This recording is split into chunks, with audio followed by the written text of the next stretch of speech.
and welcome to the Artist Behind the Music. Today, our special guest is Rod Black. Welcome to the show. Hey, thank you for having me, Crystal. Yeah, I'm excited to chat with you and hear a little bit more about your musical journey and maybe hear some stories about those tattoos you have on your arms. Like just dive into life and get sharing some inspiration. So let's chat a little bit about your early stages of music and what got you started to want to pursue music as your life. Well, my dad, I grew up in a rodeo family. So my dad was an outrider for chuck wagon racing. So the whole family has been in the rodeo for a long time. Let's leave it at that. Your country. And music was always in our household. My dad was a guitar player. My mom would sing. It's a big family kind of thing going on there. But I think my first start, I know it was my first start, I got offered to be in a Christmas play, in a musical. Now, it's a funny story. Long story short, I was basically doing the murals in the background. Okay. And along to the lead role. So the teacher would walk by and go, oh, that's really cute. Whatever, right? The kid gets sick. This is like something out of a movie. Kid gets sick. They panic because they got a gymnasium full of students. It's a Christmas musical, so it's already going to be full. And they got a couple days to prep for this. So they call my parents and they're like, well, your son was singing along. Ask him if he'd be interested in, And of course, my dad asked me, my mom, I said, yeah, I want to do this. And I was 6 years old and went and did this Christmas little musical. And I was hooked. I told my grandparents, my neighbors, everything. I said, this is what I want to do for the rest of my life. And that was pretty much it. I'm not joking. I just said, I did good up there and I want to do it again. From the age of 6. 6 years old, yeah. I love that. And were you scared when you were 6? Do you remember what kind of emotions you had as a kid? I don't know. My friends probably will agree to this one, but I've always felt like I was an old soul without getting into a deep conversation with spirituality. I'm all about it, so bring it on. I was always around the adults. Yeah. And my cousins that were a couple years younger than me, I was always like, well, I don't understand why they're doing that. And I'd go and I was almost like a little hawk in the nest watching over everybody. My mom was like, you got to still be a kid and have fun. But at a young age, I grew up really quick. So I think it all just kind of made sense to me and I just followed the path. Just follow the path. I love that. I find it so interesting how our mindsets don't always reflect our physical age. And it's just so neat how we either know things or feel things or just act on different levels than different people. And it just is a real cool example on how there's no set path for everybody. And we all have a different journey and a different knowing and a different way of doing things. Like some people don't know what they want to do till they're 50 and that's okay. For that, I know a lot of people a lot of my friends are older and they're just like, wow, I still don't know what I want to do. But I just say, chase your dreams. And don't let that be the factor. If you love and are passionate about something, then just follow it. You never know what can happen, right? Totally. Absolutely. Do you feel like being an old soul as a child held you back from doing more childlike experiences? I think it prepared me. And we'll probably get into that. I don't know how much you've read about my bio, but I flatlined when I was 19. So my life changed dramatically. So I think it set me up for it. It sounds really strange, but being an old soul because my parents went through a divorce at a young age. Yep. And I felt like I was the protector and I went with my mom instead of my dad. I'm the only boy in the family, it's all girls. So, that was a pretty big awakening to especially the countryside of the family. Yeah. Boy, the one that's supposed to, get on the horses every day and whatever. And it's like, no, I'm going to go with mom. And I think by the age of 14, I think I had my first job. I was helping pay the bills. So I think it really set me up. My childhood was really sports, hockey, and music. And so I'd get on my bike and I'd go to the BMX track and stuff like that. But I was a little different, I think. I was very career oriented at a young age. And a lot of my friends I still talk to are just like, I'm not surprised you're doing what you're doing because you were talking about record deals when you were like 12 years old. Totally. It was just, I don't know how to explain it, Crystal, but I just take it as it comes.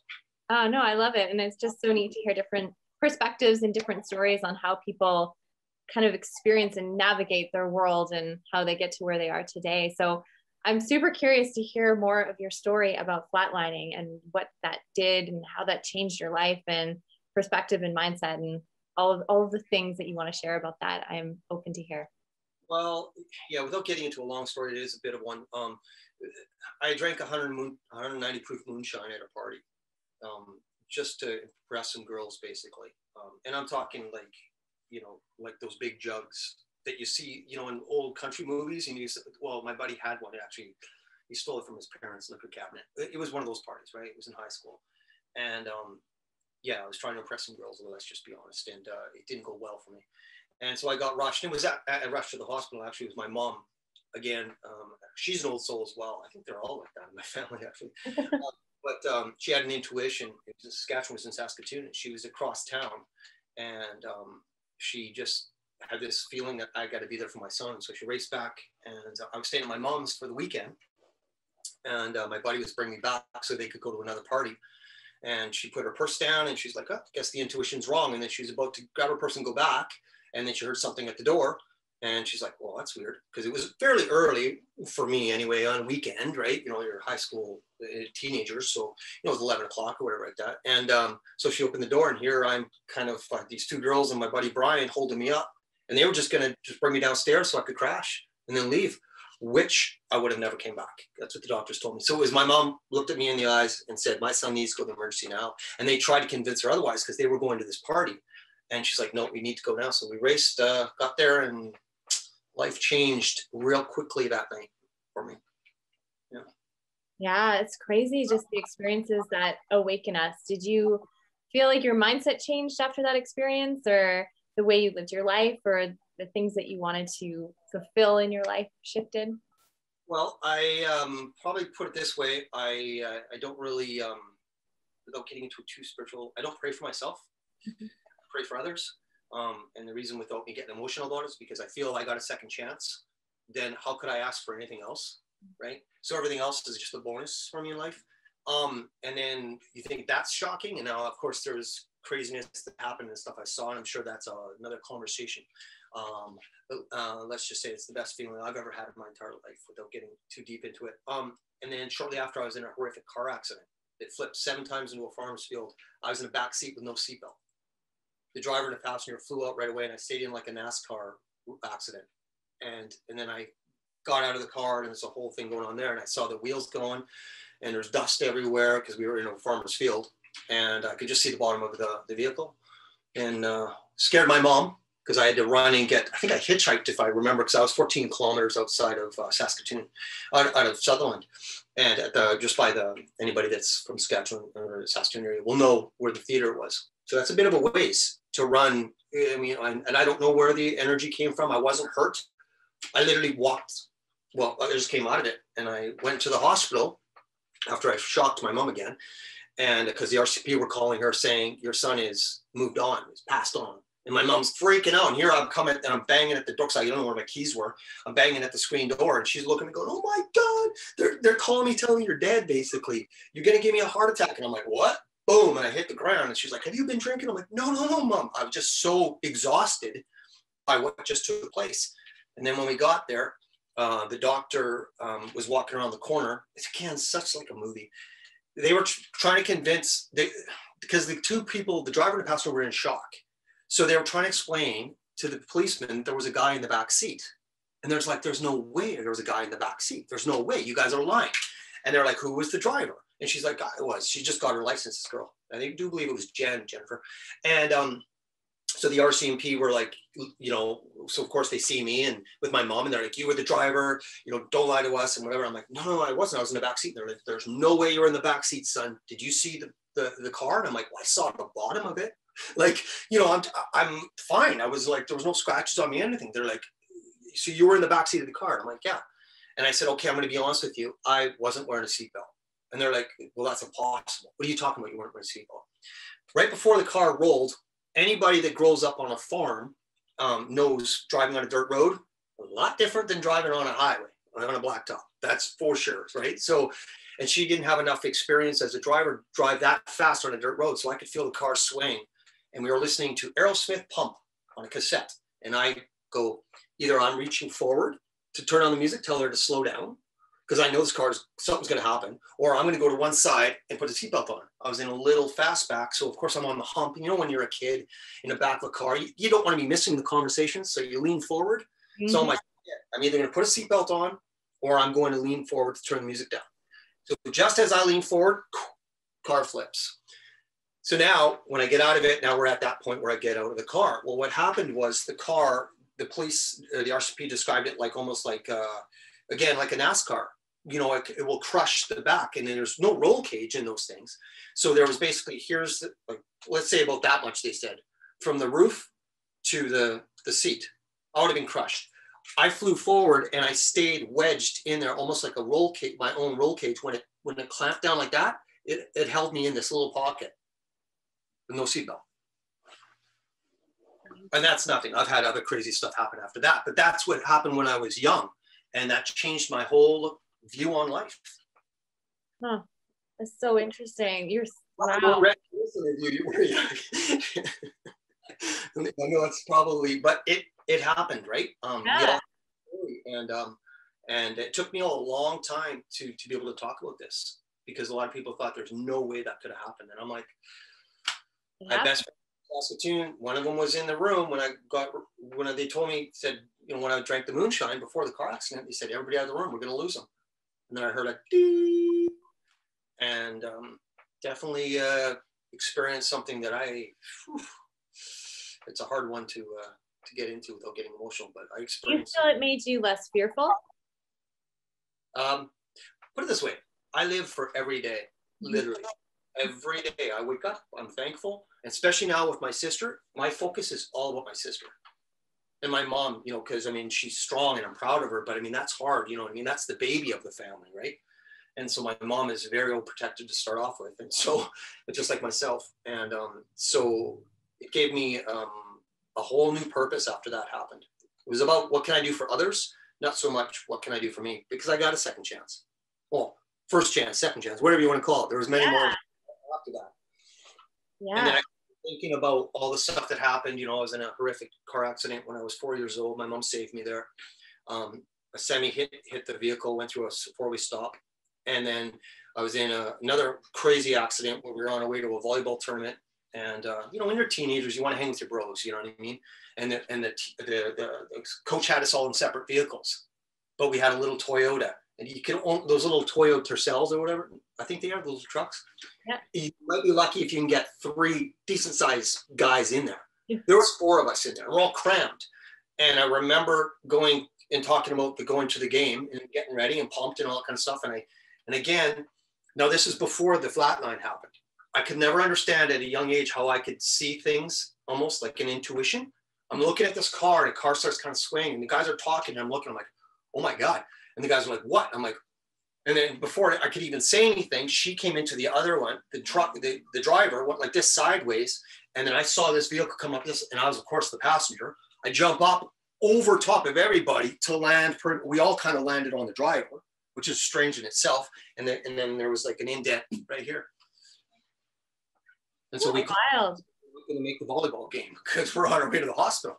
You know, like we had, stuff. It happens. Everybody's got a story, and I don't know. I'm just.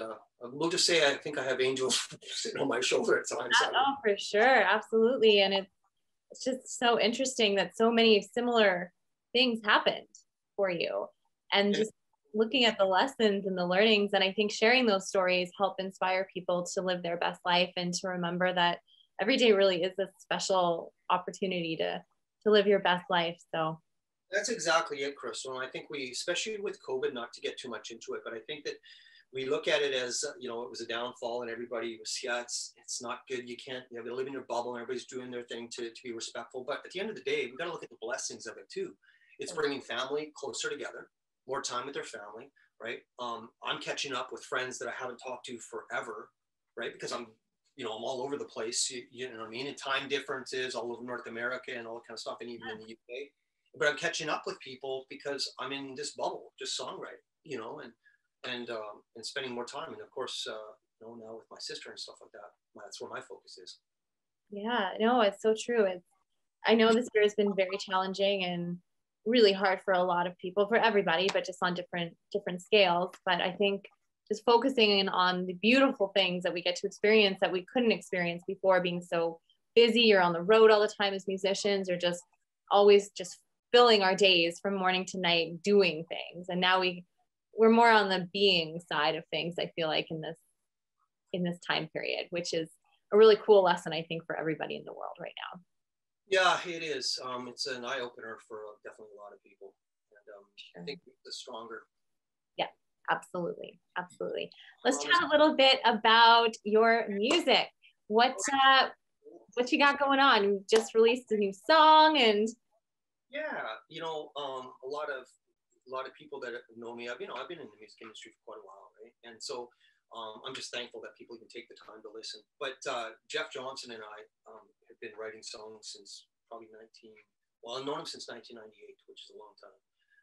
But also, we wrote all the stuff in the Jet Black Stare album.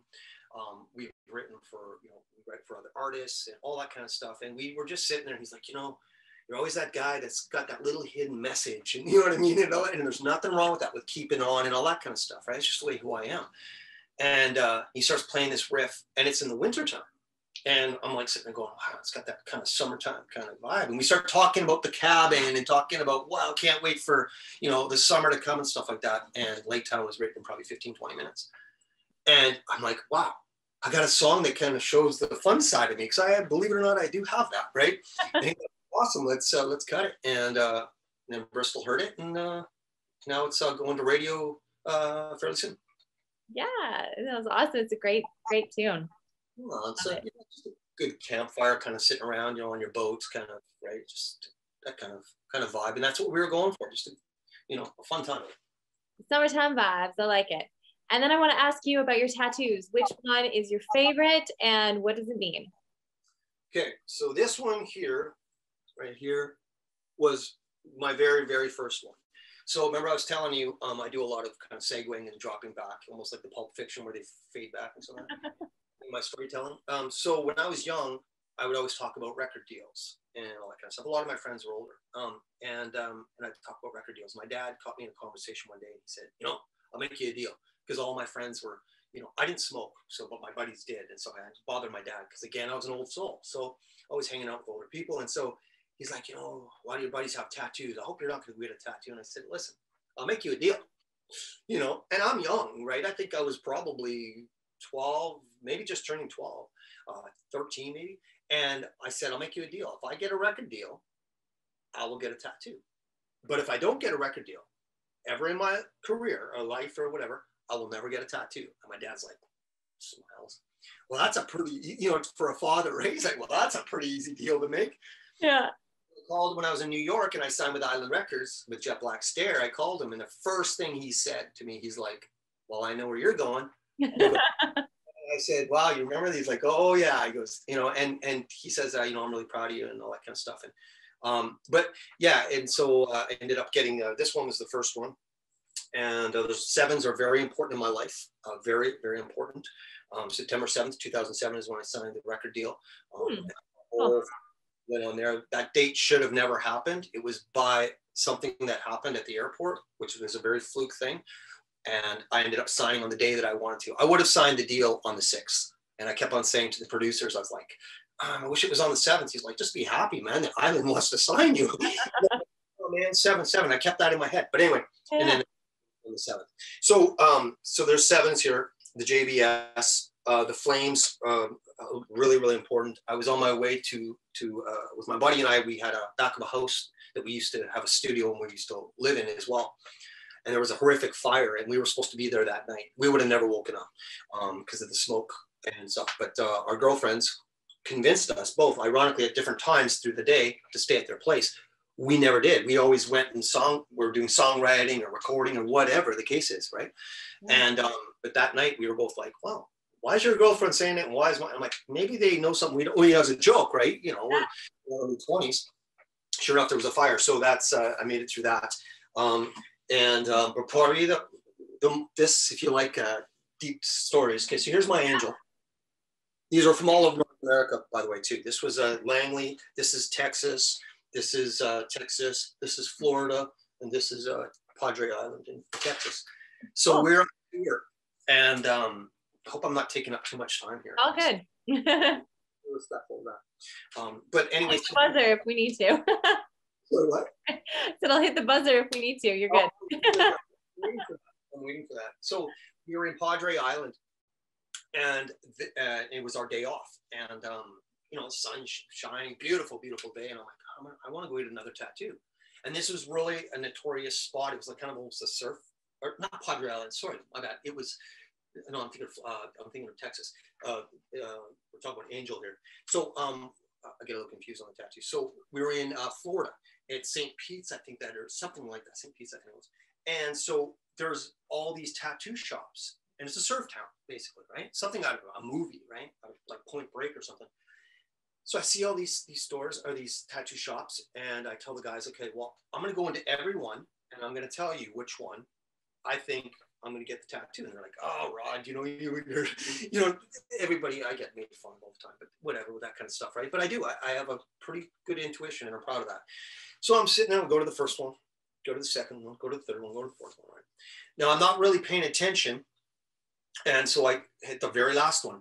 And all I do is I look up and I see the church, and I'm like, oh, that's interesting. I go in, and my buddy Dan goes, well, you know what's really crazy? Look at the address. It was 717 or something like that. And we were counting. He goes, this is the seventh one. I said, oh, that's interesting. So I go in, and there's this guy. He looked familiar. I think he might have even been on a show or something like that. But he looked really familiar. I'm looking at him. He's busy. He's got his head down and all that kind of stuff. And I'm talking to this other tattoo artist. They said, hey, I'd like to get Angel, because I got my Angel here in Texas. I want to get Angel written. I got this whole vision. And he's like, oh man, we are slammed and stuff like that. And he goes, but you guys are in town. He goes, Jet Black Stare. And I said, yeah. And he goes, okay, cool, man. He goes, I'll tell you what, I'll take a couple hours and I'll rebook an appointment. It's my buddy anyway. And he goes, but what we found fascinating is we watched you guys walk all down the streets, and you guys showed up at our last one. So the band's there, tour manager, everybody, we're all in the lobby area. And then he goes, hey, can you why the Angel? Like, what's the Angel thing? And I said, well, I explained to him that. And he goes, well, that's pretty cool. And he goes, so you want to get right there? I said, yeah. And all of a sudden the guy goes, wait a minute, did you say Flatline? And then he goes, and his name was the Reverend, and his tattoo name or whatever. And he goes, I could hear him say something to the person he's staying. He goes, I'll be right back. He walks over, he goes, hey, I'm the Reverend. I think it was Rev. And he goes, you guys are Jet Black Stare? I'm like, yeah. And he goes, yeah. He goes, did you say you flatlined? I'm like, yeah. And he goes, well, son, you're at the church. He goes, I flatlined. This was my whole vision to do, you know what I mean? And I'm like, are you kidding me?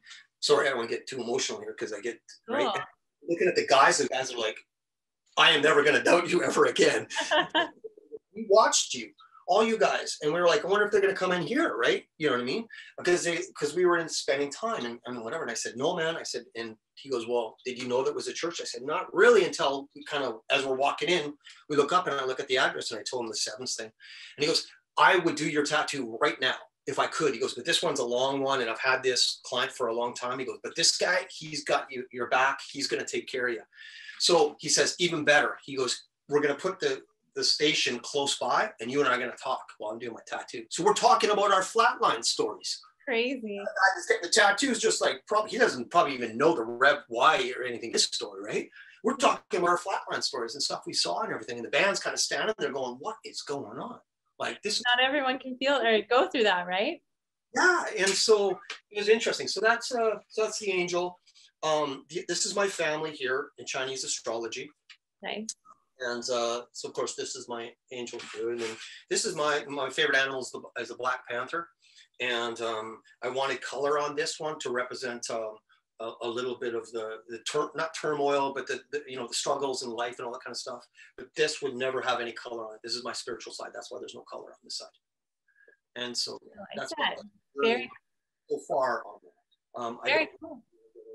Not too sure yet. You could write a whole book. I hope you do. Unfortunately, I can't do that now because without getting into it, Island had the rights to my story. So, but maybe give me the rights back. I will keep sharing your story. Keep sharing your story. Well, I'd love to hear you play. Oh, yeah. If you're ready to share a musical story, then I'm all ears. Yeah. So the campfire version of Lake Town. Yeah. All right. You're a musician yourself, right, Crystal? Of course, I am. Yeah. I was just teasing you. Of course you are. You've done a lot of traveling and. Yeah. I've been fortunate enough to lived all all over. I was in Australia, I lived in Atlanta, I've lived in Vancouver, I'm back in Calgary now, but get to travel all over and do my thing, which I'm super grateful for. And it's been nice to kind of have a year of being homebound and going in. I was like, well, this is going to be cool. This is going to be a really cool conversation. So I didn't want it to just be about myself, if you don't mind me asking some questions after I'm done. Oh, not at all. Not at all. You're in Nashville, right? Obviously. What's that? You're in Nashville, right? You were saying? I was living in Atlanta. Atlanta, but you spent time in Nashville, right? I have spent time in Nashville, yeah. Yeah. In East Nashville. Nice. I love Nashville. I miss my friends and family. I know. I cannot wait to go. Coming soon. It's either going to be good or it's going to be bad. I don't know. It's going to be great.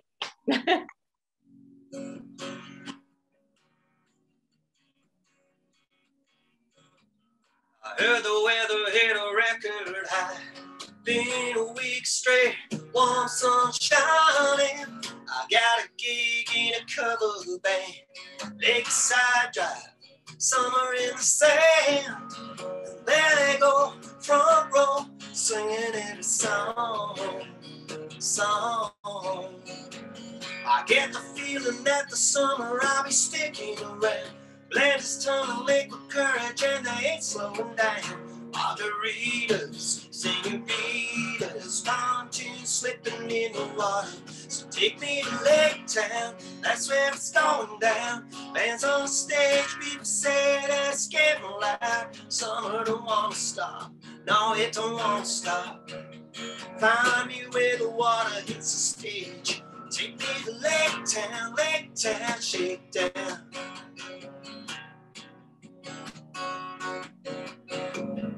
Pink flamingos in the setting sun. Lazy afternoon, sound checks done. Beach the boat and meet me at the back of the bar. Neon people drop another chip in my jaw. And there they go, front row, singing every song. I get the feeling that the summer I'll be sticking around. Blenders turning liquid courage and they ain't slowing down. Margaritas, senoritas, pontoons slipping in the water. Take me to Lake Town, that's where it's going down. Bands on stage, people say that it's getting loud. Summer don't want to stop, no it don't want to stop. Find me where the water hits the stage. And take me to Lake Town, shake down. And I can't wait to get that feeling back again. I get the feeling that the summer I'll be sticking around. Blenders turning liquid courage and they ain't slowing down. Margaritas, senoritas, pontoons slipping in the water. And take me to Lake Town, that's where it's going down. Bands on stage, people say that it's getting loud. Summer don't want to stop, no it don't want to stop. Find me where the water hits the stage. Take me to Lake Town, shake down. Take me to Lake Town, shake down.